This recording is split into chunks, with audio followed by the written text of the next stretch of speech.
You've probably seen comments like this. They're verified, have the Mr. Beast profile picture, but they're not actually Mr. Beast. Now, behind these harmless looking fake Mr. Beasts are a group of malicious cyber hackers, stealing innocent people's channels who never get any retribution. And after finding the 15-year-old guy behind it all, he tried to hack me too, only encouraging me to work up every level of this manipulative YouTube scam to put an end to their crimes and hopefully get these people their channels back. But to understand how he got here, we have to go back a bit. When I was looking through the comments of my own videos and noticed Blue. He had the verified checkmark and the Mr. Beast logo, making me think he was an affiliate of Mr. Beast. Because why would YouTube let some faker using the Mr. Beast logo be verified? But after clicking on the channel, it's clear that Blue is not Jimmy. Comment channels like this are everywhere on YouTube, and they're all verified with hundreds of thousands of subscribers. They all say they used to make other types of videos and just decided to delete them all and turn to commenting, but why would anyone do that? I decided the best way to understand their motives was to contact one myself. So I did, and I got an almost immediate reply. He agreed to do an interview as long as I didn't show his face. Before the interview, however,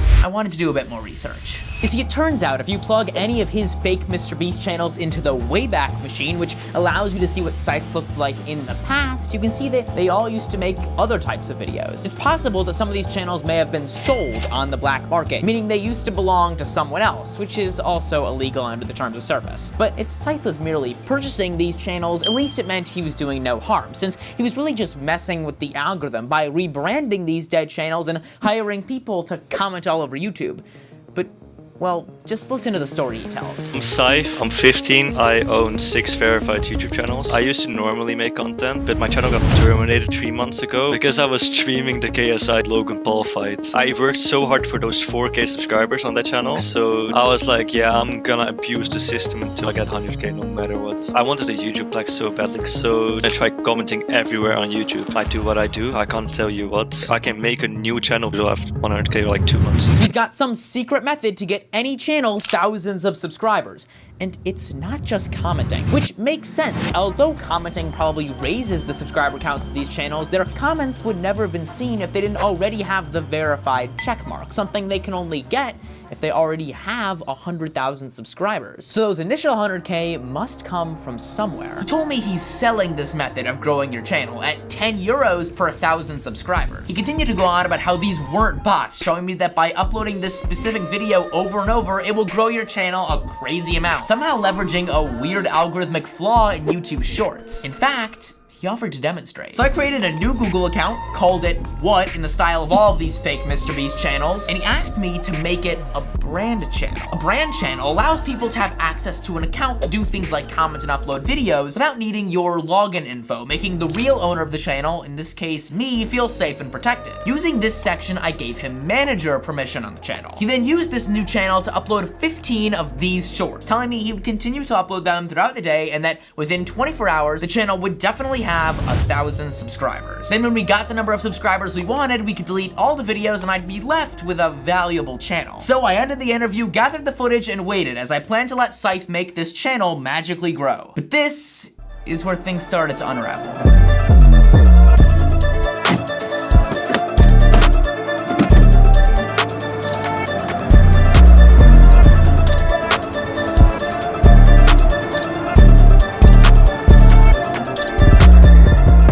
Is a lake. It's not the ocean. And if you aren't from the Midwest, you may have never seen a non-ocean body of water be this vast. Yet it seemingly goes on forever, making everything in it impossible to manage. YouTube seems to struggle with this too. I mean, 100,000 subscribers feels pretty big, but there are 306,000 channels with 100,000 subscribers.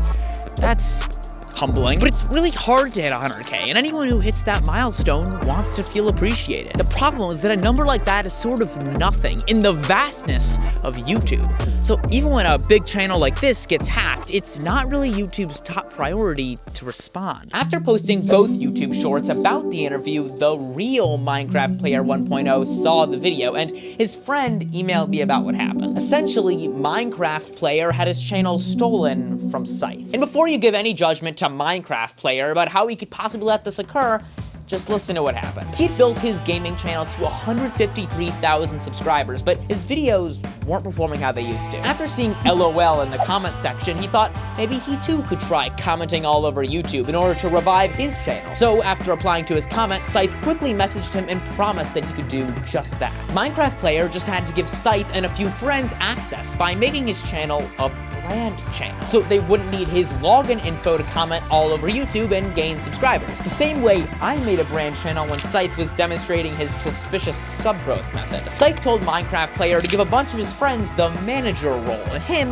the owner role, telling him that was essential for allowing them all to comment. That's the first lie. You don't need the owner role to comment, and giving that up gives the hacker everything they need to do whatever they want. But there's no description anywhere that says what this means, so Minecraft Player didn't know that, and essentially handed the channel over to Scythe because he was still the primary owner, making it look like he had full control. Within the week, the guys were commenting all over YouTube, like they said they would, but Minecraft Player refused to change his name and profile picture to fit the MrBeast look. They kept asking, but Minecraft Player 1.0 didn't want to impersonate anyone. Eventually, he woke up to this. Scythe had changed the roles on his channel to make him the sole and only owner. The channel had been renamed to Money, and soon all the content was deleted, and it was rebranded to look exactly how Scythe wanted. I think he wanted to hack me too, since during the interview he sent my channel to a friend and contemplated trying to trick me in the same way. Decided against it. And I know this because this entire chat message was in the screen recording of the interview that Scythe took and sent to me, obviously forgetting to watch it through or remember that he was recording this entire interaction. I also have these DMs, courtesy of some of Scythe's old friends, whose channels he hacked too. And that's what these hackers do. They build up trust until you give them just enough power to do some damage. After finding all of this out, I quickly took all the access Scythe had on my What channel off, because although his little subgrowth experiment was interesting, I was worried he could somehow find some connection to my main channel through the account and hack me too. I also deduced that the reason he was selling subscribers may have been more sinister than I realized, because the method was so similar to how he hacked Minecraft Player 1.0. He could have easily tricked someone he was selling subscribers to into giving him owner access, giving him a brand new way to infiltrate and steal. But I want to defend Scythe for a second. Scythe may be a cyber criminal currently feeling no remorse, but it's important to note that he's not the only one. There are likely thousands of people on YouTube doing exactly what he's doing, exploiting the brand channel feature or other parts of YouTube in order to gain clout. And that's just it.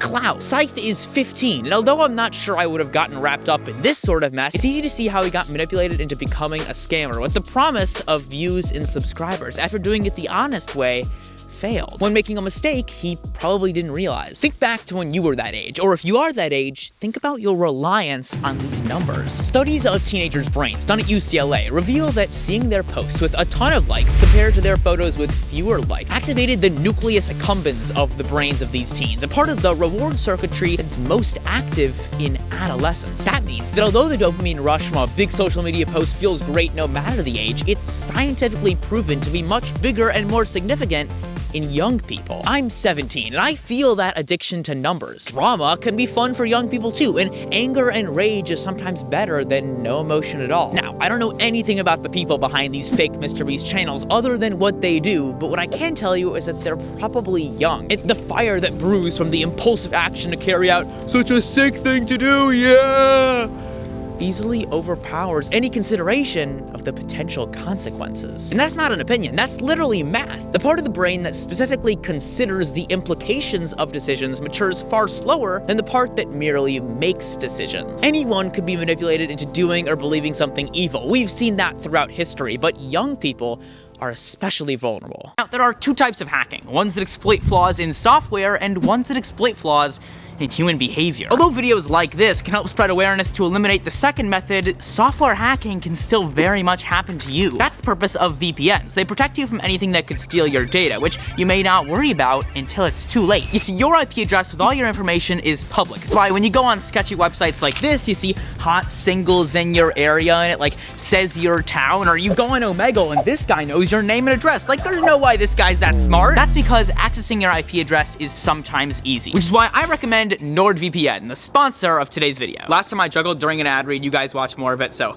we're doing it again. A VPN acts as the middle ground between you and the internet, keeping your data safe and private. What it does is it allows you to switch your location so you can trick the IP address into thinking you're wherever you want. You can use that to trick potential cyber hackers by hiding your true location or for accessing things you shouldn't be able to. So for example, if you wanted to watch Back to the Future, which is not on US Netflix, you would just switch your location to Australia, and then there it is. So go to nordvpn.com/JackGordon, link in description, to get a 2-year plan plus a bonus gift for a huge discount. So if you care about your safety or if you just want to get free movies, I highly recommend NordVPN. I use it all the time. So thanks again to NordVPN for sponsoring the channel. If you enjoyed this video, subscribe, because I take parts of the internet and pop culture and explain what you can learn from them all the time, and you don't want to miss any upload. And also, let's try to share this video to get the attention of YouTube so they can hopefully fix the brand channel feature to provide more information on what these roles actually mean, and get Minecraft Player 1.0 his channel back. Don't forget to ring my like button and subscribe to my bell, and as always, see you next time.